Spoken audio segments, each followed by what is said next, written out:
Coco Jones is starting her renaissance and regaining her self-assurance. Coco Jones is aware that each event has its own timeline. Jones began her career in entertainment strong, securing a lead role on Disney's Let It Shine at the age of 14. She is now a rising R&B artist. She appeared to be firmly on the route to musical greatness, but attempts to start her own music career were unsuccessful due to her label's attempts to categorize her. They let her go after that. Jones immediately began to question her position in the universe. At age 17, I relocated to Los Angeles. I believe I was attempting to find solace in partying, which is why I spent so much time with my friends, she says POPSUGAR. We were all rather inexperienced and perplexed. I didn't think that was just me, so. Still, she was having trouble. Though at the time it looked like a failure, she had important opportunity to experiment and develop during those years of independence after losing the record deal. I would collaborate with upcoming producers and other individuals who were also simply trying to succeed. If there were no time constraints, we would be extremely inventive. We were seriously expanding, she claims. She was working on her sound alone while also volunteering at a shelter for the needy,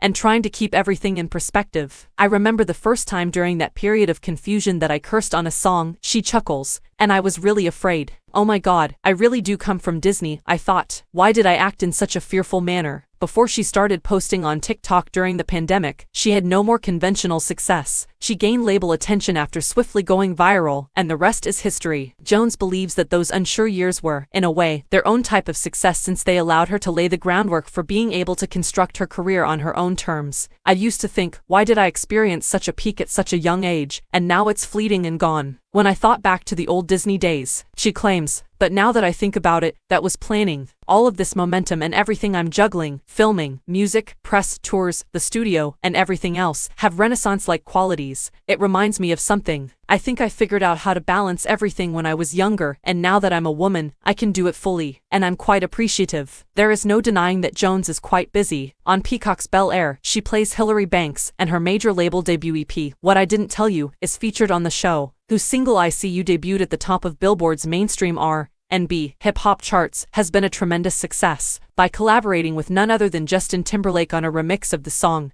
Jones continued to capitalize on the momentum. On July 14th, Jones has acquired a wealth of knowledge on a variety of topics outside of her career. Thanks to time, experience, and some therapy, she has acquired many lessons about love throughout the years, to name one. She recounts of her early 20s, my confidence definitely went up and down. Her self-esteem was particularly shaken by a breakup, which also provided her with a number of valuable lessons, such as the value of letting the past go. I no longer visit your page, she says, I had to get rid of those memories. The experience also influenced the counsel she gives to anyone who regrets the end of a relationship. Be sure to look at the big picture rather than just the positive aspects. Note both the positive and negative aspects of that relationship. Don't romanticize what it was, but rather recognize the positive aspects. You two didn't work out for a reason, she explains. Allow yourself to feel sad when something ends, she says, but don't remain there. Keep your buddies out of the whining tornado. The suffering will continue to exist. Feel it, but don't say it again. But after the breakup, she was harsh with herself. I think that when me and my first boyfriend broke up, I felt really low and not confident because I associated my relationship being unsuccessful with my value, the woman claims. Okay, maybe I was the issue, I think. However, when you break up with someone, it's truly because the two of you aren't a good fit. Not just one person is involved. Similar insight is being used in her interactions with her parents,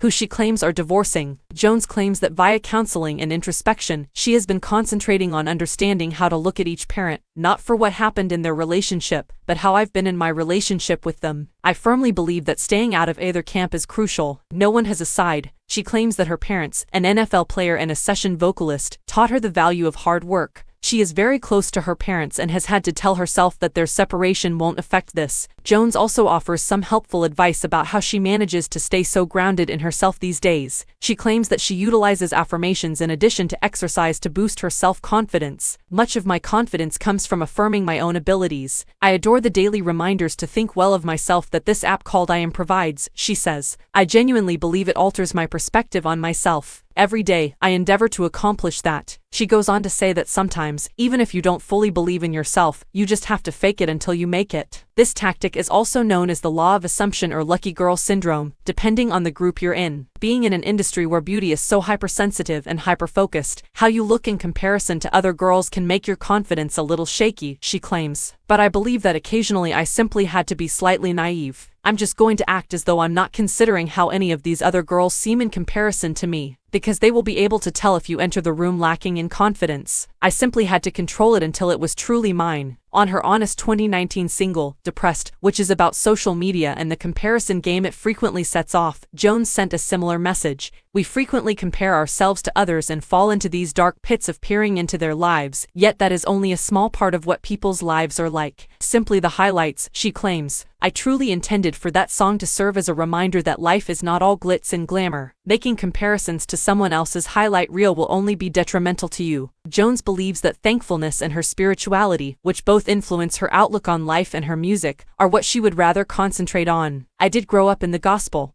and I do feel like a lot of my emotion comes from the spirit, the woman claims. I feel as though my spirit and heart are one and the same. God, as well as my trip and where I've been, are both in my heart. I therefore sing from a place of gratitude. Jones is obviously very kind and giving with her knowledge, which is also deliberate. I consider these interviews to be historical artifacts that, one day, people will be studying to learn more about my journey, she says. I therefore make an effort to speak with intention. What legacy does Jones wish to leave for readers, then? I think I'm just excited, she claims. One day, I hope to reflect on everything and feel truly confident that I didn't hold back. In the end, Jones wants people to understand that mistakes in the past are worthless, and that each moment offers a fresh opportunity to shape one's own life. At the end of the day, I'm the only one really responsible for how my life plays out, she claims. I want to have huge dreams, and I want everyone who is listening to look at my journey and realize that I didn't give up and see how great my dreams were. Also set lofty goals for yourself. At the very least, you'll strike a few stars if you aim for the moon. Jones seemed to be well on her way to the stratosphere, to be sure. Despite the writers and actors' strike, Season 3 of Bel Air as well as a tour and her debut full-length major label album are still on the way. According to Jones, the purpose of her EP was to introduce listeners to the real Coco Jones. I think that's why it's called What I Didn't Tell You, she explains. Regarding that project, she says, you've seen me as various characters, but what you don't know is that I'm just like you. With my album, though, I'm ready for the next level. I'm more assured, she declares. The EP seemed to be saying, I'm a freshman in high school and I just got here into this music industry, the listener commented. What do you guys think of it? I'm now more like, I know how this high school functions, because to my record, I've been here before. Let me demonstrate the maneuver for you.